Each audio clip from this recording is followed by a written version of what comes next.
الحمد لله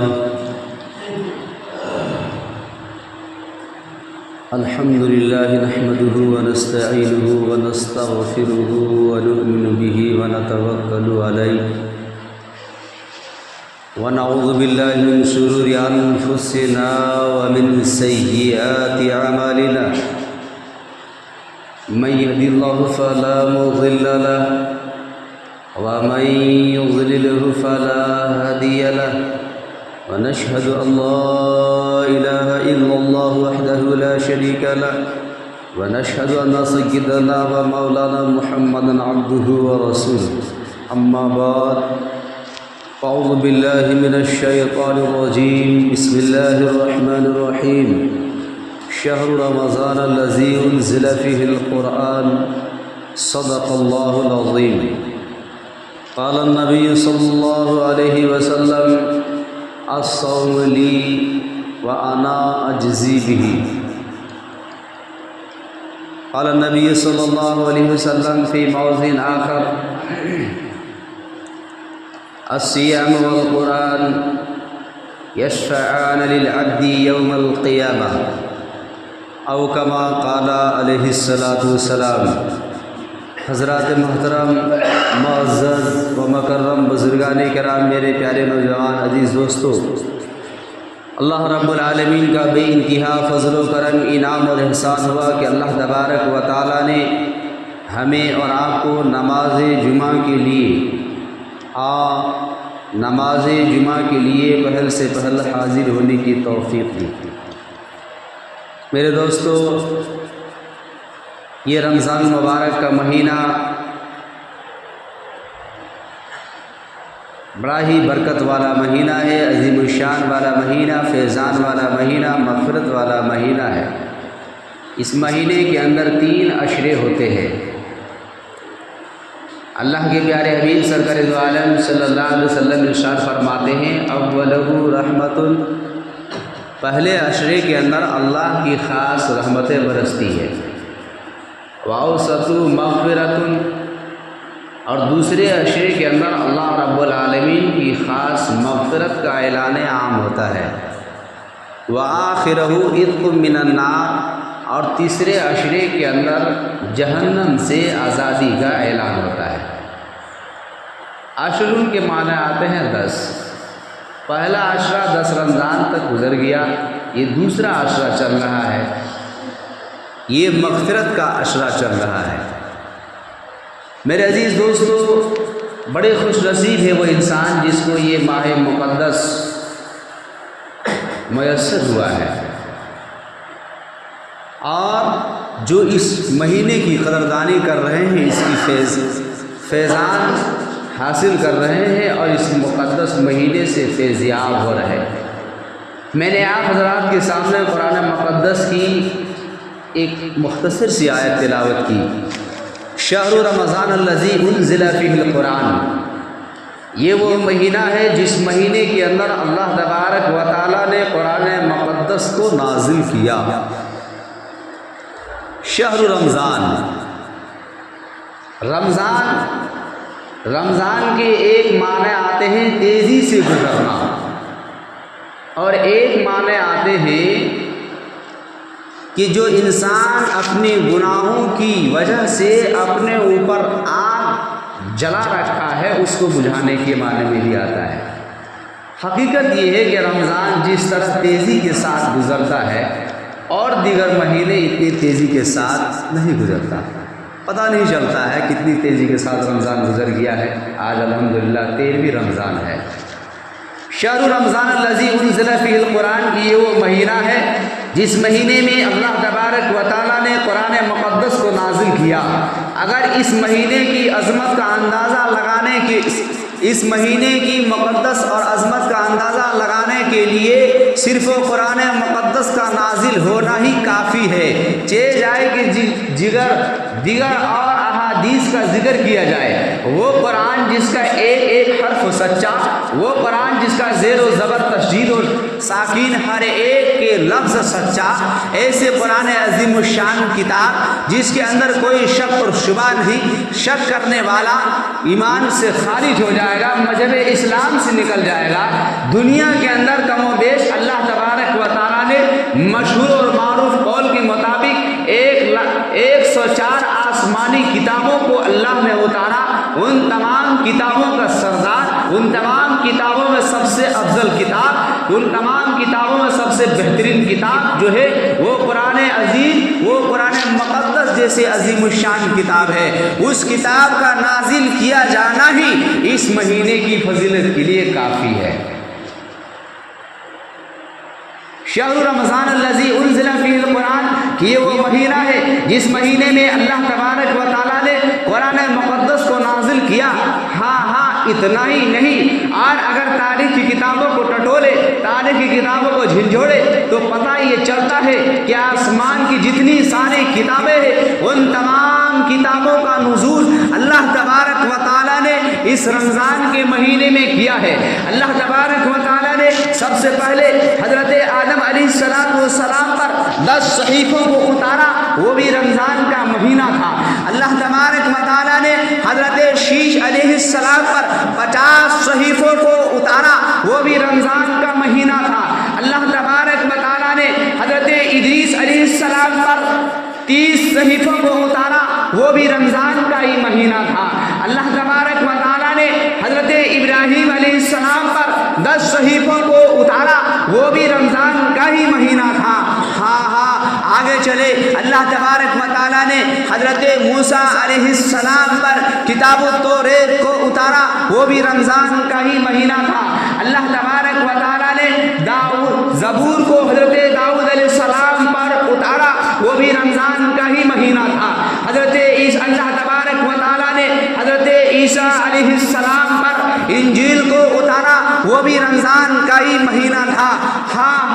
آخری نبی آقا دو جہاں تاجدار مدینہ محمد عربی صلی اللہ علیہ وسلم پر جو آخری کتاب اتاری، قرآن مقدس کو نازل کیا، وہ بھی رمضان کا ہی مہینہ ہے۔ گویا کہ جتنی بھی ساری آسمانی کتابیں ہیں ان تمام کتابوں کا نزول اگر کسی خاص مہینے میں ہوا ہے تو وہ رمضان المبارک کے مہینے میں ہوا ہے۔ آپ اسی اندازہ لگا سکتے ہیں اس مہینے کا کیا مقام اور مرتبہ ہے۔ یہی بات ہے، یہی وجہ ہے کہ قرآن مقدس کی تلاوت آسمانی کتابوں کی نسبت اس مقدس مہینے میں اور دیگر مہینوں کے مقابلے میں کئی گنا زیادہ تلاوت کیا جاتا ہے۔ قرآن مقدس کی تلاوت یکے بعد دیگر، فجر بعد، عشاء بعد، ظہر بعد، عصر بعد اور صبح شام نہانے دھونے کے بعد اکثر اوقات میں ایمان والے کے گھروں میں، ایمان والے گھر میں قرآن کریم کی تلاوت کرنے کے کثرت سے اہتمام کرتے ہیں تو وہ رمضان کا مہینہ۔ دکانوں میں قرآن کریم کی کثرت تلاوت کا اہتمام ہے تو وہ رمضان کا مہینہ ہے۔ سفر کے حالات میں قرآن کریم کی تلاوت کا کثرت کا اہتمام ہے تو وہ رمضان کا مہینہ ہے۔ گویا اس مہینے میں قرآن کریم کی تلاوت کثرت سے کیا کرتے ہیں۔ یہی وجہ ہے کہ تمام کتابوں کا نزول اسی مہینے میں ہوا، افضل ترین کتابوں کا نزول اسی مہینے میں ہوا، اسی لیے لوگ زیادہ سے زیادہ قرآن کریم کی تلاوت بھی اس مہینے میں کرتے ہیں۔ اچھا، اس میں انعام کیا ہے اور کیوں نہ کرے؟ ایک امت، یہ امت جس امت کو اللہ تبارک و تعالیٰ نے اشرف امت بنایا، افضل ترین امت بنایا ہے، اللہ کے پیارے حبیب سرکار دو عالم صلی اللہ علیہ وسلم ارشاد فرماتے ہیں کہ رمضان المبارک کا مہینہ آتا ہے، اللہ تبارک و تعالیٰ ایک ایمان والے کے، ایک صاحب ایمان والے کے نیکیوں میں 70 گنا زیادہ اضافہ کر دیا جاتا ہے۔ ایک ایمان والا اس مقدس مہینے میں ایک مرتبہ قرآن کریم کو مکمل کرتا ہے، 70 مرتبہ قرآن کریم کو مکمل کرنے کے برابر ثواب لکھا جاتا ہے۔ ایک ایمان والا قرآن مقدس کی ایک مرتبہ تلاوت کرتا ہے، 70 مرتبہ تلاوت کرنے کے برابر اس کے نامہ اعمال میں ثواب لکھا جاتا ہے۔ اس مہینے میں ایک ایمان والا ایک مرتبہ سبحان اللہ کہتا ہے، 70 مرتبہ سبحان اللہ کہنے کے بقدر اس کے نامہ اعمال میں لکھا جاتا ہے۔ ایک مرتبہ سبحان اللہ الحمدللہ اللہ اکبر ایک بعد دیگر تسبیحات ذکر و اذکار کرتا ہے، 70 مرتبہ کہنے کے بقدر اس کے نامہ اعمال میں ثواب لکھا جاتا ہے۔ اور اتنا ہی نہیں، آقا دو جہاں تاجدار مدینہ محمد عربی صلی اللہ علیہ وسلم ارشاد فرماتے ہیں اس مہینے میں ایمان والوں کی ہر ایک انسان مشاہدہ کرتا ہے کہ جس قدر اس مہینے میں کھانے پینے کی چیزوں کا انتظام ہوتا ہے دیگر اور مہینوں میں انتظام نہیں ہوتا۔ یہ اللہ رب العالمین کی خاص انعامات ہے۔ اس مہینے میں آپ نے ایک غریب آدمی کو، ایک کسی انسان کو پیٹ بھر کے کھانا کھلا دیا، 70 انسان کو کھانا کھلانے کے برابر ثواب۔ آپ نے کسی کو ایک روزہ افطار کرا دیا، 70 آدمیوں کے کتنے بڑے ثواب، روزہ افطار کرانے کے ثواب جتنا اس کو اتنا آپ کو، سحری کرانے میں اتنا ثواب جتنا روزہ رکھنے والے کو اتنا آپ کو۔ اگر آپ اس مقدس والے مہینے میں جتنی بھی نیکیاں کر رہے ہیں، ہر ایک نیکیوں میں 70 گنا زیادہ اللہ تبارک و تعالی عطا کرتا ہے۔ یہی وجہ ہے کہ اکثر و بیشتر جگہوں پر، اکثر مقامات پر ہر صاحب ایمان کی دلی خواہش یہ ہوتی ہے کہ میرے یہاں سے کوئی روزہ افطار کر لے، میں کسی کو دعوت کروں، میں کسی کو اپنے یہاں دسترخوان پر بلاؤں، میرے طرف سے فلاں آدمی روزہ افطار کر لے، کیونکہ اس میں نیکیاں ہی ہوتی ہیں۔ میرے عزیز دوستو، حضور پاک صلی اللہ علیہ وسلم ارشاد فرماتے ہیں کہ رمضان کا مہینہ آتا ہے، ایک ایمان والے روزے رکھتے ہیں، اللہ تبارک و تعالی بہت زیادہ خوش ہوتا ہے اس ایمان والے بندے سے جو روزہ رکھتے ہیں۔ اور دیگر مہینوں میں سب فرشتوں کو تقسیم کر دیا، فلاں کی چیز فلاں کے نامہ اعمال میں فلاں کے فلاں چیز عطا کر دو۔ جب رمضان کا مہینہ آیا، اللہ تبارک و تعالیٰ نے کہا، اے جبریل علیہ السلام تم پرے ہٹ جا، اجرائیل علیہ السلام تم بھی ہٹ جاؤ، میکائیل علیہ السلام تم بھی ہٹ جاؤ، یکے بعد دیگر نیکیاں لکھنے والے، اچھے برے کے تقسیم کرنے والے سب ہٹ جاؤ۔ الصوم لی وانا اجزی بہ، روزہ میرے لیے ہے اور میں خود اس کا بدلہ ہوں۔ الصوم لی وانا اجزی بہ، ایک حدیث یہ بھی ہے، روزہ میرے لیے ہے، میں اس کا بدلہ خود عطا کروں۔ جو اللہ تبارک و تعالیٰ خود عطا کر رہا ہے، یہ کتنے برکت والا مہینہ ہے، فیضان والا مہینہ ہے، رحمتوں والا مہینہ ہے، جس کی کوئی مثل اور نظیر نہیں۔ اسی لیے آقا دو جہاں تاجدار مدینہ محمد عربی صلی اللہ علیہ وسلم ارشاد فرماتے ہیں کہ جو اس سے بڑا بدبخت اور بد نصیب کوئی انسان نہیں ہو سکتا جس کو اس عظیم الشان مہینے میں بھی مغفرت نہ ہوئی ہو۔ جیسے بارش ہو رہی ہے، ہلکی بارش ہو رہی ہے، تنکے پڑے ہوئے ہیں، ڈھیر لگے ہوئے ہیں کوڑا کرکٹ کا، تو ہلکی بارش سے وہ ڈھیر بہا کر لے جانے کی طاقت نہیں ہے، لیکن وہی کوڑا کرکٹ میں جو جمع ہے جگہ جگہ پر، موسلادھار تیز بارش آ جائے، بہت تیز والی بارش ہو جائے، موسلادھار بارش ہو جائے، تو کیا کوئی کوڑا اور کرکٹ کہیں جگہ پر باقی رہے گا؟ نہیں رہے گا۔ ہلکی بارش ہونے کی وجہ سے کوڑا کرکٹ اپنی جگہ پر وہ ہلیں گے نہیں، لیکن وہی بارش اگر تیز ہو گئی موسلادھار سیلاب کی مانند، تو وہ کوڑا کرکٹ کو بہا کر لے جائیں گے۔ آقا دو جہاں تاجدار مدینہ محمد عربی صلی اللہ علیہ وسلم ارشاد فرماتے ہیں، اس مہینوں میں اللہ رب العالمین کی رحمتیں موسلادھار بارش کی طرح برستی ہے، موسلادھار انعامات ہوتی ہے، مغفرت ہوتے ہیں، اور ایسے حالات کے باوجود بھی، ایسے مواقع کے باوجود بھی اگر کسی ایمان والے کی مغفرت نہ ہوئی ہو تو اس سے بڑا بد نصیب کون ہو سکتا ہے۔ حضور پاک صلی اللہ علیہ وسلم ممبر پر خطبہ دینے کے لیے تشریف لے جا رہے تھے، پہلا قدم پر رکھا فرمایا آمین، دوسرے پر قدم رکھا فرمایا آمین، تیسرے پر قدم رکھا فرمایا آمین۔ خطبہ سے فارغ ہو گئے، خطبہ سے فارغ ہونے کے بعد صحابہ رسول کا مجمع جمع ہو گئے، اکٹھے ہو گئے اور سوال کر دیا، یا رسول اللہ صلی اللہ علیہ وسلم، آج تک آپ خطبہ دیتے رہے لیکن کبھی اس طرح کے دیکھنے کو موقع نہیں آیا کہ آپ پہلے پر قدم رکھے اور آمین کہے، دوسرے پر قدم رکھے اور آمین کہے، کبھی ایسا موقع نہیں آیا، آج پہلی مرتبہ ہم نے آپ کی زبان مبارک سے آمین 3 مرتبہ کہتے ہوئے سنا، آخر بات کیا ہے، وجہ کیا ہے؟ آقا دو جہاں تاجدار مدینہ محمد عربی صلی اللہ علیہ وسلم ارشاد فرماتے ہیں، سنو، میں نماز جمعہ کے لیے خطبہ دینے کے لیے تشریف لے جا رہا تھا، میرے پاس اس وقت حضرت جبریل علیہ السلام تشریف لائے اور یہ ارشاد فرمایا کہ ہلاک و برباد ہو وہ شخص جس کے سامنے آپ کا نام لیا جائے اور وہ آپ پر درود نہ بھیجے. آپ کا نام محمد صلی اللہ علیہ وسلم، اور جب بھی حضور پاک صلی اللہ علیہ وسلم کا نام آئے تو مختصر درود اس وقت کے لیے یہ ہے کہ صلی اللہ علیہ وسلم کہا جائے.